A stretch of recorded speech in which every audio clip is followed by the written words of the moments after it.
May nga po, Negros. Ini ang Digicast Negros 10. Ang nagapanguna nga napulo ka mga balita sa isla sa Negros ang amo ni gadulong sa inyo.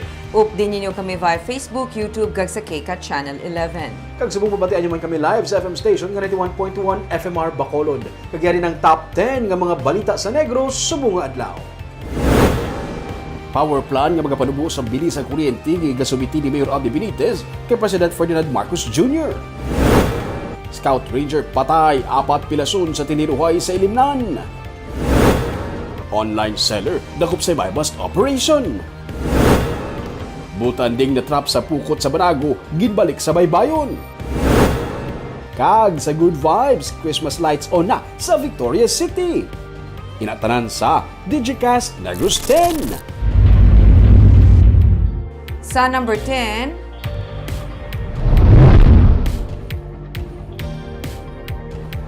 butanding o kun whale shark na trap sa pukot sa Barangay Banago sa Bacolod City. Sa video nga kuha sa mga residente sa Barangay Banago, makita ang butanding o kun whale shark nga yara sa sulod sang pukot. Gilayo naman nga nagpahibalo ang mga mangingisda sa otoridad, amo kun nga nakalabot sa Philippine Coast Guard ang impormasyon. Gani gilayon sila nga nakadeploy sang tawo sa lugar para malantaw ang kahimtangan sa butanding. Na-release balik sa tunga sang lawod ang butanding. Hindi ini ang hauna nga tion nga may butanding nga nasampay o kun na-trap sa pukot sa mga mangingisda sa baybayon sang Barangay Banago.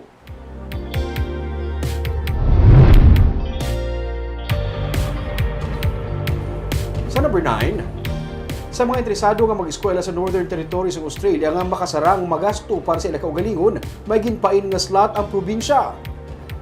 Inisulod sa kay Negros Occidental Governor Eugenio C. Lacson nga nagsiling man nga ang panguna nila nga tinutuyo sa ilang nga paglakat sa Darwin sa Northern Territory amo ang pagpakikita sa mga scholars sang probinsya lakip na ang mga nag-graduate na kag nagatrabaho na didto. Sunod sa kay Lacson, may 30 ka mga scholars nga mga graduates ang ilang mga nasapol kag kadam-an sa ila luyag na nga dito na magtrabaho kag magpangabuhi bangod sa mga kahigayunan nga ila nakitaan. Sunod sa gobernador kay limitado man lamang ang mga ma-accommodate sang study now pay later nga scholarship program sa probinsya sa Darwin. Magabukas sila sang mga slot para man sa yadtong mga interesado nga mag-eskwela pero may sarang magasto para sa ilang nga kaugalingon. Sunod sa kay Lacson, sila ang paghatagan sang assistance sa ilang nga application. Sa ilang pagbisita sa Darwin Northern Territory sa nagligad nga semana, naglagda ang probinsya sa pagpanguna sa gobernador sang MOA para sa dugang nga mga scholars sang probinsya sa idalom sang Study Now Pay Later program. Ginapaabot ang dugang nga 15 ka mga scholars sa 2023. We will also give some slots for those that can self-finance. No? Kasi if they're willing to self-finance, of course, that means we can get others, more students to come in, no? Because our study now, pay later is subject to the availability of funds, no? So, but if somebody is willing to self-finance, which mayara ito Filipino na nag-self-finance, and happy sila to na itong pamilya nila.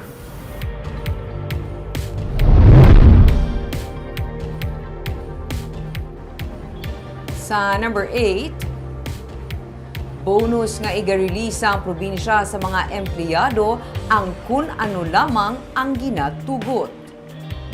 Inisuno kay Negros Occidental Governor Eugenio C. Lacson nga nagsiling nga hindi na mag-release ang IBES o kung incentive benefit for exemplary services ang probinsya.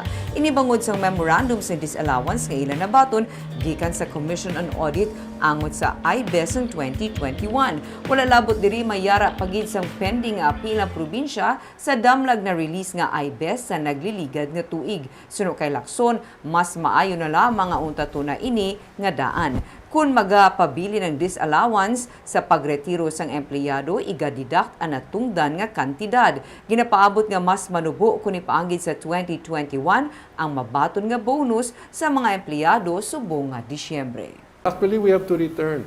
But in the meantime, atong previous na din-deny na sang COA, ga-appeal pa kami, no? But we have never won any appeal. Wala, no? So might as well stop it already. And if we get a positive result sa Supreme Court, then we will continue it, no? So yes, it will be less than what we used to give, no? Besides, government employees are still better off than many of us. Sa number 7,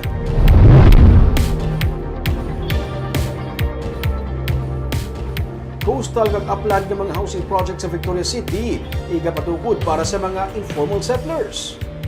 May 6,000 ka housing units ang planong igatukod sa local government units sa Victorias upod sa Department of Human Settlements and Urban Development. Sunod sa kay Mayor Javi Benitez, mga prioridad nila ang mga informal settlers nga nagapuyo sa ginakabig danger zones sa kilid sang baybay sa barangay 6A. Plano man sa syudad nga makapatukod sa housing units sa barangay Gawahon agud man mabuhinan ang mga nagapuyo sa sulod sa protected area sa Northern Negros Natural Park nga nasakpan sa Victorias. Dugang pa ang mga housing units ay gatukod sa barangay 13 kun diin ginalauman matukod ang new government center sang syudad. Hindi libre ang housing project gani ginatingwaan man sang LGU nga mapadubo kag mapalawig pa ang terms of payment para sa mga benepisyaryo. Because we're just talking to Pag-ibig and SHAFC, may mga damo sila nga mga schemes, but we've been talking to the department and so far may aragid bayad pero nabugid kaayo kag lawig ang terms of payment, so that's what they want to do.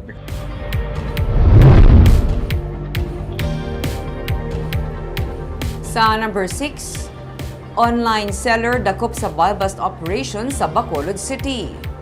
Arestado ang 33 anyos nga online seller nga si Lina Mabunay matapos magkuhaan sang illegal nga droga sa buy-bust operation kaina sa nga kaagahon sa Purok Ilak, Barangay 1. 18 ka sa siyas ang ginapatihan shabu ang nakuha sa iya nga ginabulubanta nagabalor sa malapit 350,000 pesos. Sunod sa City Drug Enforcement Unit, front lang ni Mabunay ang iya sini pagbaligya sa mga bag kag beauty products online bangod sa ang illegal nga droga amo gid ang iya nga ginatulod.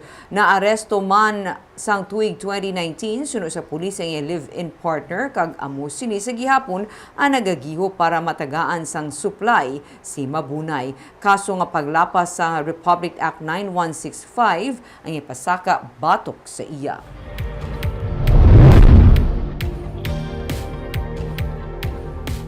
Sa number 5, Negros Oriental Governor Ruel Digamo handa nga maghatag sang 500,000 pesos ka reward money sa makahatag sang impormasyon para madakpan ang suspect sa pagpatay sa iyang supporter. Padayon nga pangayo sa gustisya si Negros Oriental Governor Ruel Digamo sa pagpatay sa iya sini nga supporter nga si Juwim Estinioso sang nagdigad nga semana sa Bayawan City. Si Estinioso nga sadtuanay nagpadalagan man nga konsehal sa syudad agin palapitan kag gintiro sang isa ka gunman sa atubang lang mismo sang eskwelahan. Sa karon maghatag na si Governor Digamo sang tunga sa milyon ka pesos nga padya sa kung sino man ang makahatag sang impormasyon nga magabulig sa pag-aresto sa mga suspetsado sa likod sa pagpatay sa kay Estinioso. Ginpahayag man ni Digamo nga siya ang nag-request na sa dugang nga kapulisan nga magpatigayon sang checkpoint kasubong presensya sang army sa palibot agud mapabilin ang kalinong sa syudad kag mapahagan-hagan ang kriminalidad.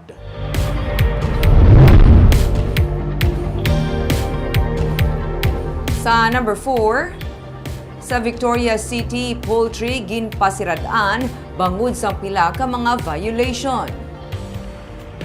Ginpauntat sang Victoria City Business Permits and Licensing Office ang operations sang isa ka poultry farm sa Hacienda Timawa, Barangay 11. Ang pagsirado ang resulta sang kapaslawan nga magsunod sa standard minimum distance nga 500 meters gikan sa major road kag kapaslawan nga mag-relocate sa sulod sang 30 ka adlaw matapos ang ginpatigay nga inspeksyon sang Hunyo 7 bilang rekomendasyon sang Joint Inspection Team kag kakulang sa business permit. Si Victoria City Mayor Javi Benitez ang nagupod sa pagpasirado sang poultry. Suno sa alkalde, iya nga ginahatagan sang importansya ang pagduso sang transparency, accountability kag disiplina sa tanan nga private kag public establishments sa Victoria City.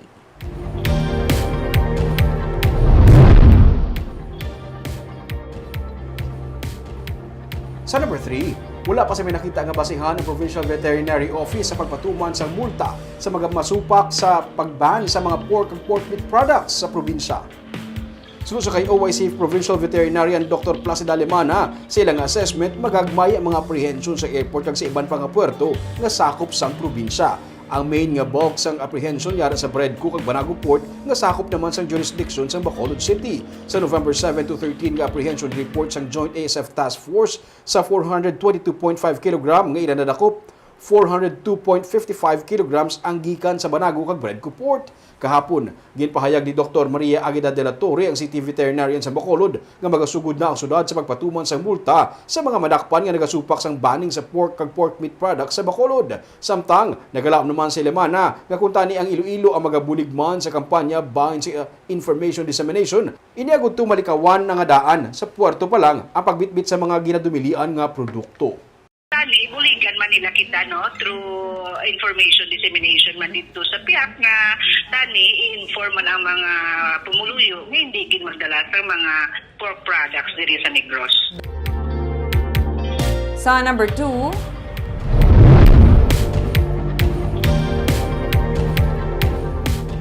Scout Ranger patay, 4 pilason sa tiruhay nga nagluntad sa Ilimnan sa Bacolod City. May report si Marcian Buico. Patay ang 26 anyos nga Scout Ranger nga si Private First Class Edmark Iwayan sa inaway kainas ang kagawon sa isa ka resto bar sa Burok Hollow Block sa Barangay Singkang Airport sa Bacolod. Suno kay Police Major Jory Puerto, hepe sa Police Station 8. Nagainom lang si Iwayan upod sang isa niya pakaupod nga army nga si Private First Class Jobert Villagracia kag tag-iya sang bar nga si Jobert Visem nga isa man kaanay katapos ang army. Nag-abot ang grupo sang suspect nga si Ulysses Karampatana, isa ka accountant, kag nagpamilit nga mag-inom, apang manarado na kuntaan si Visem. Kapinpulo sila kabilog suno sa pulis. Dinawpay naman ng tag-iyama, magpo sila po sa mga alalisay na verbal confrontation at tangan ng initay. Sang nagbinaysay, dito na naggabot sang armas ang suspect kag nagpalupok. Dito na natabo ang pagtiniruhay.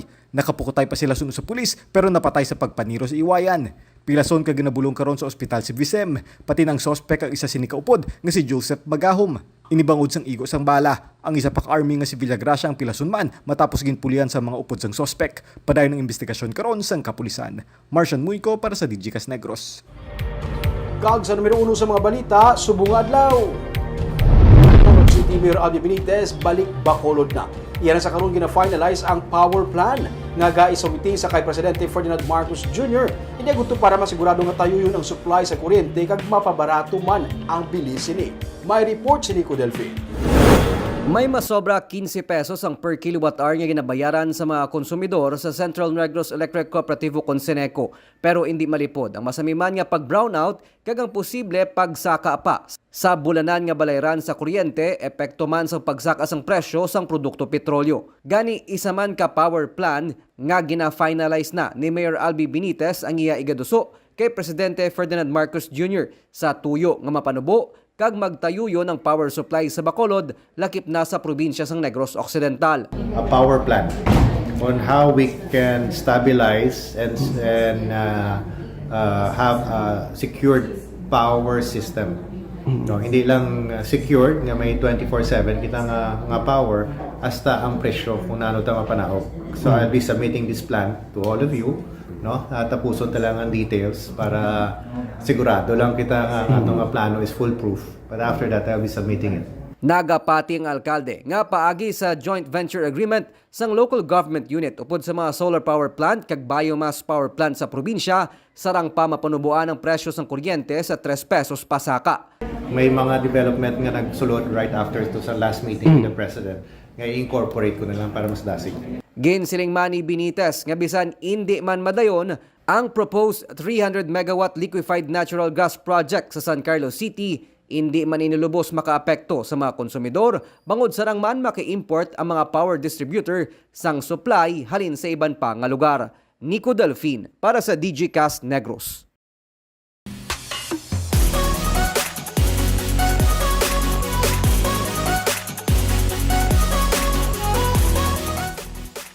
Sa Good Vibes, temprano pa nga nagsanag ang syudad sang Victoria sa Christmas Lights on Ceremony nga ginupda naman sang performance sang grupo sang singer nga Budakel. May report si Nico Delfin. Nag-ilinggat sa kasanag ang mga puno sa palibot sang plaza sang Victoria City sa ceremonial switch-on nga ginpangunahan ni Mayor Javi Benitez kagabi. Sa tunga sang plaza, makita ang maduagon nga giant Christmas tree. May mga Christmas belen man nga gintipunan sa mga nagakuha sang litrato. Dagsa man ang mga tumalanaw sa seremonya sang nagkantang Budakel, isa sa mga kilala nga grupo sa mga singer performers nga ginatapuan ng Bugoy Drilon.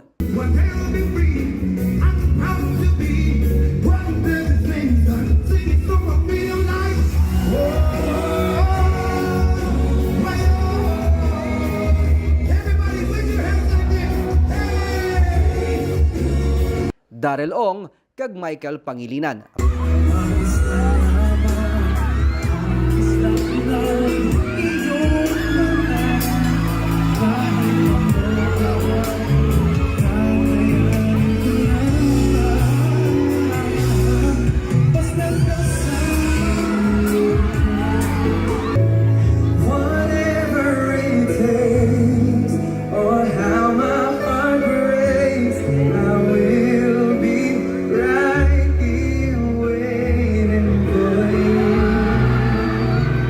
Nahauna ini nga magkaupod ang male group nga mag-perform makaligad ang pandemic. Gani bisan sila nagsulay man sa ulan upod sa mga fans.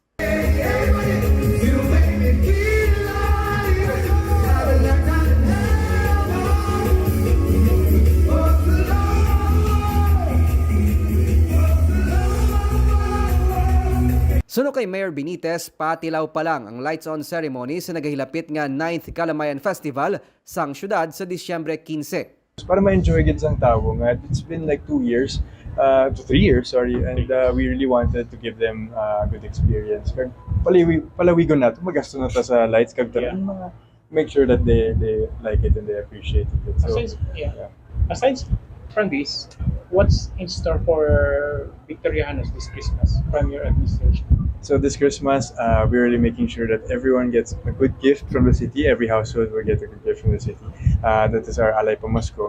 And we made sure to add a little bit more. Dungan sa seremonya ang pagbukas man sang carnival sa kilid sang City Hall nga naghatag kalingawan sa pumuluyo.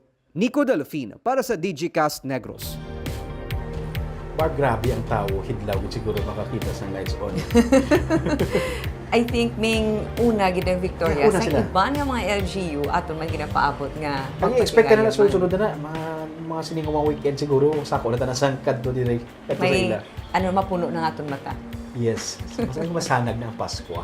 Kaaga pa itong mga balita sa Negro Subunga Adlaw. Kay man sa panahon karon importante nga may ihibalo ka sa nagakatabo sa imo nga palibot. Kung dapat balansa kag eksakto ang mga impormasyon. Padayon kami nga magapangalagad sa Negrosanon. Ako si Barbara Mijares. Tubtub sa buwas, ako naman si Romeo Subaldo, mayong hapon.